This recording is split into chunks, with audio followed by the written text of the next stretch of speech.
Video शुरू करने से पहले अगर आप हमारे चैनल पर बिल्कुल नए हैं तो प्लीज़ सब्सक्राइब कर लें और बेल आइकन का घंटी बजा दें। तो आज मैं दही बड़ा लेकर आई हूँ बिल्कुल मूंग दाल का।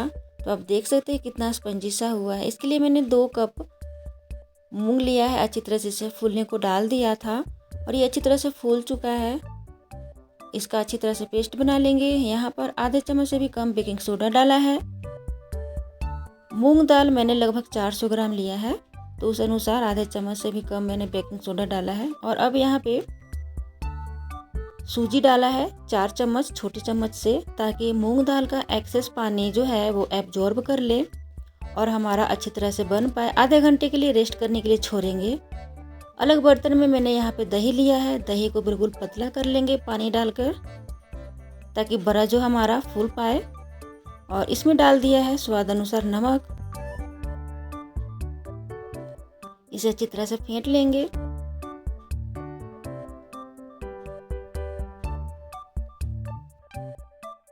आधे घंटे बाद मूंग दाल का पेस्ट तैयार किया हुआ बिल्कुल सेट हो चुका है और अब इसका बड़ा बनाएंगे।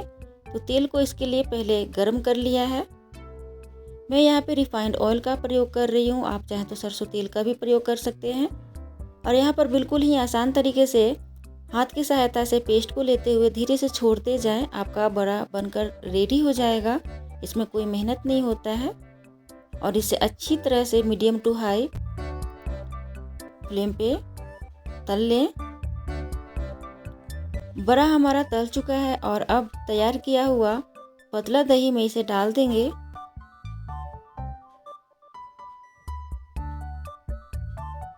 और इसे कम से कम 2 से 3 घंटे के लिए रेस्ट करने के लिए छोड़ देंगे, ताकि बड़ा जो है अच्छी तरह से जूसी बन जाए, सॉफ्ट सा। और आप देख सकते हैं धीरे धीरे ये बिल्कुल जूसी बनने भी लगा है, हैवी सा हो गया है थोड़ा थोड़ा। 3 घंटे बाद आप देख सकते हैं बिल्कुल बढ़िया सा एब्जॉर्ब कर लिया है दही। और अब इसे सर्व करते हैं खाने के लिए। तो चलिए, प्लेट में मैंने निकाल लिया है और अब इसके ऊपर मैंने डाला है पतली वाली दही। आप चाहें तो गाढ़ी दही का भी इस्तेमाल कर सकते हैं। स्वाद अनुसार काला नमक इसके ऊपर डाल देंगे। स्वाद अनुसार आप मिर्ची पाउडर डालें और यहाँ पे स्वाद अनुसार भुना हुआ जीरा पाउडर। और आप इसे बिल्कुल इस तरह से खा सकते हैं, बिल्कुल चटपटा सा स्वाद आता है। अगर आप चाहें तो मीठी वाली इमली का चटनी भी डालकर खा सकते हैं और हरी चटनी या फिर पुदीने की चटनी के साथ खा सकते हैं। मेरी यह वीडियो आप सबको कैसी लगे ज़रूर बताएं। पसंद है तो लाइक करें, सब्सक्राइब करें। Thank you so much for watching friends.